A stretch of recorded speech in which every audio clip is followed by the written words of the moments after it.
ఈరోజు ఈ వాతావరణం చూస్తుంటే ఎవరైనా ఎవరి కుటుంబంలో ఎంత దగ్గర వాళ్ళు చనిపోయినా నెలకో 2 నెలలకో 3 నెలలకో వారి జ్ఞాపకాలు మన నుంచి దూరం అవుతూ ఉంటాయి.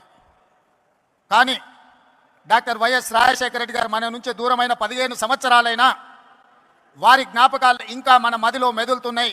వారిని శాశ్వతంగా మనం గుర్తుపెట్టుకున్నాము అంటే వారు నాయకుడుగా, సంక్షేమ సృష్టికర్తగా, అభివృద్ధి రాష్ట్రంగా నాడు ఉమ్మడి ఆంధ్రప్రదేశ్ను తీర్చిదిద్దడమే కాకుండా ప్రతి ఒక్క మన కుటుంబ సభ్యులలో ఒక కుటుంబ సభ్యుడిగా వారు మనలో బలమైన ముద్ర వేసింది. కాబట్టే ఈరోజు ఈ వేదిక మీద ఉన్న వాళ్ళు నిన్నగాక మన వైఎస్ఆర్ గారిని కలిసినట్టు, ఆ కలిసినప్పుడు జరిగిన చర్చలను ఇక్కడ ప్రస్తావించినట్టుగా ఉండవల్లి అరుణ్ కుమార్ గారి నుంచి మొదలు పెడితే మాట్లాడిన వక్తలందరూ కూడా ఆనాటి జ్ఞాపకాలను ఈరోజు ప్రస్తావించారు. ఇది చాలా అరుదైన